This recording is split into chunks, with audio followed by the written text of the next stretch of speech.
So students, in this lecture we will be studying about formulation of sunscreens. Myself Dr. Prabjot Singh, Associate Professor, Department of Pharmaceutics, Chaudhary Devilal College of Pharmacy, Haryana, India. So we have learned about what is sun protection factor in our previous lecture. You can see my other video. So sun protection factor in the Federal Register is defined as the UV radiation required to produce one minimal erythema dose on protected skin after application of 2 mg per centimeter square of product divided by the UVR to produce 1 MED on unprotected skin. So all the sunscreens in US are required to carry an SPF value which inform user how well the product protects against the UVB light. So this is the SPF selection guide, and you can see here are the number of hours SPF can provide protection, and here are the skin tones.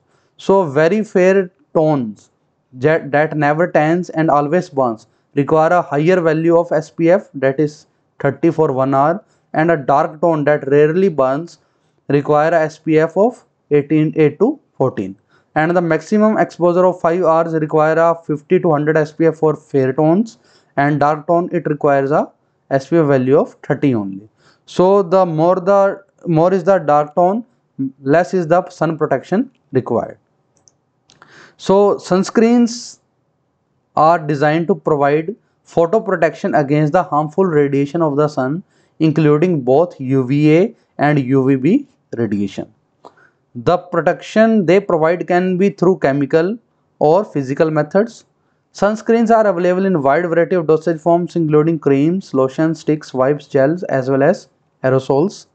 Sunscreen products can be classified into two main categories according to their purpose. So the two main categories are, number one are the primary sunscreens and second are the secondary sunscreen.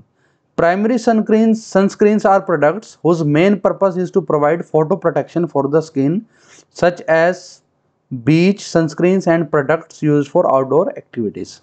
While secondary sunscreens are products that have primary use other than skin protection, such as daily moisturizing creams, anti-aging creams, and color cosmetics such as facial foundations. For this category of products, sun protection is an additional benefit but not the main purpose of their use. So these are the two classes of the sunscreens, primary and secondary. And another category is the after sun products.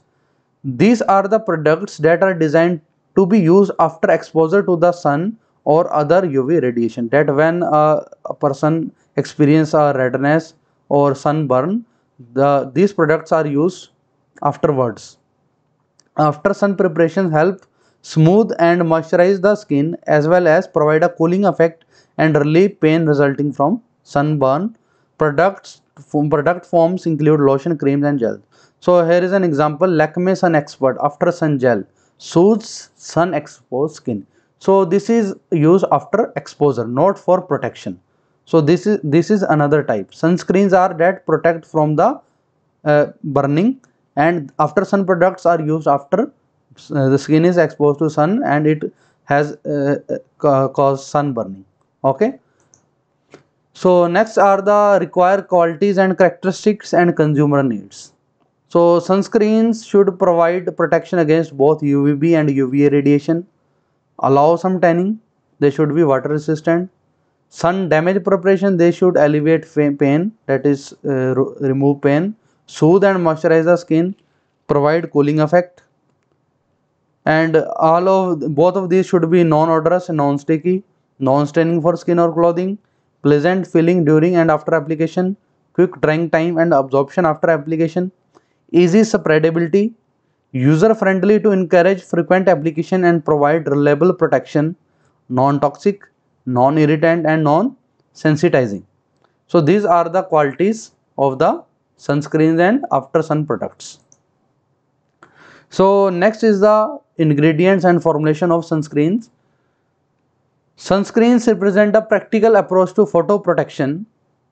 Sunscreen ingredients are usually referred to as UV filters and are identified on product label as active ingredients. So UV filters are classified into two groups. Number one are the physical filters and second are the chemical filters. So starting with the physical sunscreens. Physical sunscreens, otherwise known as inorganic UV filters, reflect and scatter UV radiation. There are two approved physical filters in US, namely titanium dioxide and zinc oxide. Both of these ingredients are white powders that are insoluble in the sunscreen product base. Therefore, they are suspended in such products. Inorganic sunscreens can only penetrate the outer layer of the skin. Therefore, they have an excellent safety profile because they are not absorbed into the skin. Additionally, inorganic filters are photostable, independent of the sunscreen base and other ingredients. So, they provide a physical protection from the UV rays because they can reflect or block the radiation. So, there are some problems with physical sunscreens. Inorganic filters provide a broad spectrum protection since they reflect and scatter both UVA and UV radiation. Titanium dioxide offers UVB and UVA type 2 protection, while zinc oxide provides protection against UVB and UVA2 and UVA1 radiations. The main disadvantage of inorganic filters with regular particle size is that they reflect and scatter UV radiation into visible spectrum that is greater than 400 nanometer, which provide a white appearance on the skin after application. So the person looks whiter and it seems that there is a layer of makeup on the skin, making it cosmetically less appealing. The smaller the particle size, the less reflection occurs in the visible spectrum.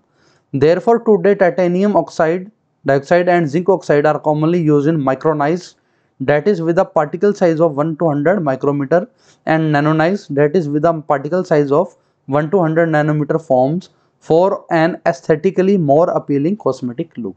So the reduction in particle size prevents reflection into the visible spectrum and makes the product more appealing cosmetically. Next class is the chemical sunscreens. Chemical sunscreens, otherwise known as organic UV filters, are generally aromatic compounds. Their molecular structure is responsible for absorption of UV rays. Organic filters absorb UV rays which produce excitation of the sunscreen chemical to a higher energy state. Then they return to the ground state and convert the absorbed energy into lower energy wavelength, that is of heat. So the aromatic compounds that absorb UV rays have a alternate single and double bonds, due to which they can absorb the UV lights, that is known as a conjugated system. So depending upon the structure of the compound, it can absorb light of different wavelength. So currently there are 15 organic sunscreen ingredients approved in the US. For example, organic UVB absorbing filters include octinoxate, octisalate and pedimate O. Examples of UVA filters include avobenzone, oxybenzone and meridamate. Organic filters are often combined with one another to achieve the desired broad spectrum protection. Broad spectrum means that it covers all the range of UV rays, that from UVA to UVB. So problems with chemical sunscreens: they can penetrate the skin due to their lipophilic nature, which may cause safety concerns. An issue with many of organic sunscreen is their photo stability, that they are less stable due to the interaction with the UV rays. Upon exposure to UV radiation, the structure of UV filters may be negatively affected or destructed. As a result, instead of returning to the ground state, they lose their absorption capacity. Therefore, most formulation contains photo stabilizer. So, photo stabilizers are incorporated into the formulation to prevent the destruction of the aromatic compounds. So, next are the additional ingredients of sunscreens. First are the waterproofing agents. They are included in formulation to increase their water resistance properties. As oil-in water emulsion are one of the most popular formulation, incorporation of waterproofing agents is important in their case to help the product withstand water in any form such as sweat, sea or a swimming pool. The choice of sunscreen also influences water resistance. Examples include silicone oils such as dimethicone 350, cyclomethicone, and dimethicone trimethyl siloxysilate. So these waterproofing agents are added for products that can be used on beaches or swimming pools also. So next are photostabilizers. These are used to prevent the degradation of organic UV filters otherwise initiated by UV exposure. Photostabilizers can help stabilize UV filter through chemical bonds or help them dispose the UV energy more quickly, thus reducing or even eliminating the possibility of chemical reaction. Examples include UV filters such as octocrylene for avobenzone specifically, and titanium dioxide, as well as other ingredients such as polyester 8. Next are emollients, are lipophilic ingredients that help increase water resistance since they are not washed off easily. They can also serve as solvent for lipophilic organic sunscreens. The maximum absorbance wavelength of sunscreen agent can be shifted to either longer or shorter wavelength depending on the polarity of sunscreen and that of the solvent. This may be either beneficial or detrimental for formulation, affecting the protection they can provide. Examples include mineral oil, shea butter, castor oil, cocoa butter, isopropyl myristate, isohexadecane, paraffin, and silicones. Next is water. Water is an essential ingredient in oil in water and water in oil emulsion, as well in the gels. It also serves as solvent for water soluble ingredients. For aerosol products, usually alcohol is used as a solvent. Emulsifiers. Usually a combination of emulsifier is used to provide the appropriate stability for the products. Examples include glyceryl stearate, polyethylene glycol 100 stearate, cetyl alcohol, polyglyceryl 3-methyl glucose distearate, and cetyl dimethicone copolyol. Next are thickeners. Thickeners act as rheology modifiers in the formulation. They affect application, spreadability, and efficacy of sunscreens. Examples include carbomers, cellulose derivatives such as hydroxypropyl cellulose, gums such as xanthan gum, lipophilic thickeners such as waxes are also often used in the sunscreen. So main function of the thickener is to provide thickness to the formulation. Next are the film forming ingredients. They help form an even and uniform film on the skin after application and drying. This way they allow for higher SPF factor. They are sometimes referred to as SPF boosters for this reason.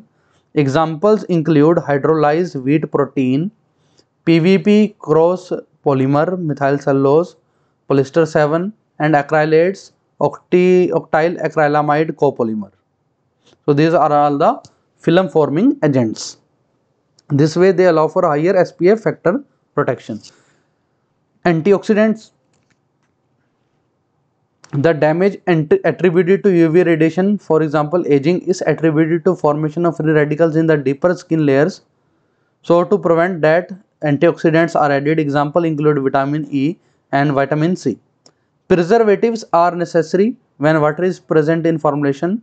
Examples include parabens, benzyl alcohol, methyl chlorosothiazolinone, methyl isothiazolinone, and phenoxyethanol. Humectants, they provide moisturization. Example include sorbitol, glycerin, and propylene glycol. Chelating agents contribute to the stability of system by forming complexes with the metal ions that may cause premature deterioration of the product. Example include EDTA and its derivatives. Propellants are essential ingredients in aerosol sunscreens. They help expel the content of aerosol can. Example include isobutane, dimethyl ether. pH modifiers, also called as neutralizers, such as citric acid and triethanolamine are used. Fragrances are used, such as essential oils, colorants, FD and C. Food and drug and cosmetic approved colors are used. Natural ingredients such as allantoin, aloe vera, panthenol, and vitamins can also be added to formulations. So this is an example of sunscreen labeling. So active ingredients are avobenzone 3%, homosolate 10%, octyl methoxycinnamate 7.5%. The purpose is they are all sunscreens. And inactive ingredients are aloe extract, barium sulfate, benzyl alcohol, carbomer, dimethicone, disodium EDTA, jojoba oil, methylparaben, octadecene. So octadecene here is the solvent, methylparaben is the preservative, jojoba oil is fragrance, EDTA is the chelating agent, and dimethicone are the emollients, carbomer are the thickening agent, and barium sulfate is the is used as a blocking agent. Aloe extract is used to give some natural ingredients and skin protection. So next are the various type of product forms available. So the sunscreens are available as gel, ultra matte gel by Lakme, emulsions, stick formulation, the Cetaphil sheer mineral sunscreen stick. So also the sunscreen protection is also written SPF 50, SPF 50 plus 50. So this is the SPF protection they give. Next are aerosols, Sesderma, Repaskin, transparent spray aerosol, transparent sunscreen 50 SPF plus, UVB, UVA and infrared A. Ointment SPF of 30, Kinesis sunscreen ointment with pure zinc oxide. And this is a lotion, moisturizing lotion, CeraVe. So these are all the type of products that are available as a sunscreen formulations. So this is all about sunscreen formulation. Thank you very much.